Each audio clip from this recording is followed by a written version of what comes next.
Το έτος 1926 είναι σημαντικό για την ιστορία του ΠΑΟΚ, επειδή τότε ξεκινά ουσιαστικά η πορεία αυτού του ποδοσφαιρικού αθλητικού ομίλου. Γι' αυτό εξάλλου φέτος τελούνται εκδηλώσεις με θέμα 80 χρόνια ΠΑΟΚ. Με βάση λοιπόν αυτό το έτος εκκίνησης ίδρυσης του ΠΑΟΚ, γιορτάζονται σήμερα 3 γενναίες ζωής της ομάδας, πλασμένης από ξεριζωμένους Κωνσταντινουπολίτες.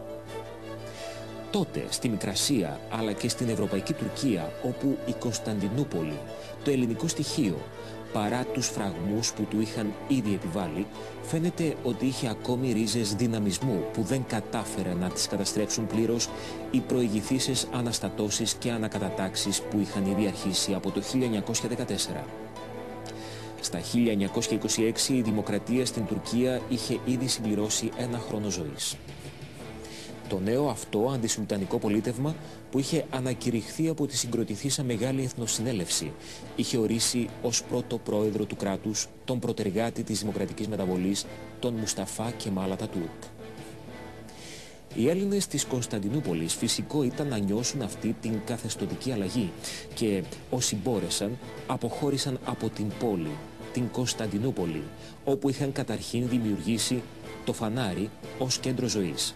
Και σιγά σιγά με την πάροδο του χρόνου υπομονετικά μπόρεσαν να αναπτυχθούν και να επεκταθούν σε όλη την τουρκική επικράτεια, αφού μπορούσες να συναντήσεις ελληνικό πληθυσμό από την Καπαδοκία ως και την Ιωνία. Να ειδείς το ελληνικό στοιχείο δραστηριοποιημένο και στην Τραπεζούντα και στη Σαμσούντα, αλλά και στη Συνόπη και σε πολλές άλλες πόλεις και χωριά της Μικράς Ασίας και της Ευρωπαϊκής Τουρκίας. Όλα αυτά τα μέρη αποτέλεσαν χώρους λαμπρής ανάπτυξης, θαυμαστής προκοπής και ζηλευτής προόδου πολλών δραστηριοτήτων του ελληνικού στοιχείου. Ως τον Πρώτο Παγκόσμιο Πόλεμο, το ελληνικό στοιχείο της Τουρκίας με την εργατικότητά του είχε κατορθώσει να εξελιχθεί σημαντικά στα γράμματα, στις τέχνες, στον εμπορικό οικονομικό τομέα. Γεγονός που συνετέλεσε στη δημιουργία ξακουστών πολιτιστικών και λατρευτικών χώρων, κατασκευών που σώζονται ακόμη και σήμερα. Οι Έλληνες είχαν ως τότε κατασκευάσει το πρώτο στην Κωνσταντινούπολη τυπογραφείο. Το έφτιαξε ο Νικόλος Μεταξάς στα 1627. Ελληνική επίσης υπήρξε η πρώτη εφημερίδα που εκδόθηκε στην Κωνσταντινούπολη, Οθωμανικός Μινίτορ, και στη συνέχεια εκδόθηκε η Ομόνια από τον Βρετό. Σχολεία και καλόγουστα ιδρύματα είχαν αναγερθεί σε πολλά μέρη. Ξεχώριζε βέβαια η μεγάλη του γένους σχολή.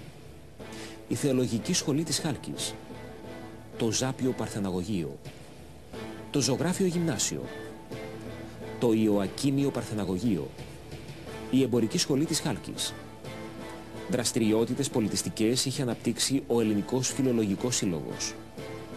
Δραστηριότητες φιλανθρωπικές είχαν αναπτυχθεί ιδιαίτερα στα φιλανθρωπικά ιδρύματα στο Μπαλουκλή, στα ορφανοτροφεία της Πριγκίπου.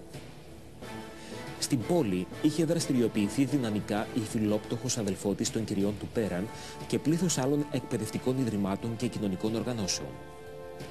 Η ασύγκριτη αυτή θέση του ελληνικού στοιχείου στην Τουρκία έμελε να ανατραπεί και να αρχίσει το χάλασμα.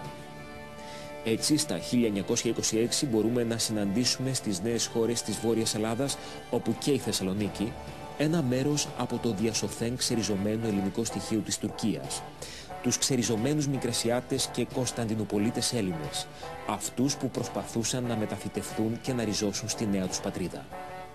Τα δραστήρια αυτά άτομα ενεργοποιήθηκαν τάχιστα για εξέβρεση βιοποριστικής εργασίας και συγχρόνως έδειξαν την ισχυρή τους θέληση. Τη συνδύασαν με την ψυχαγωγία και τον αθλητισμό.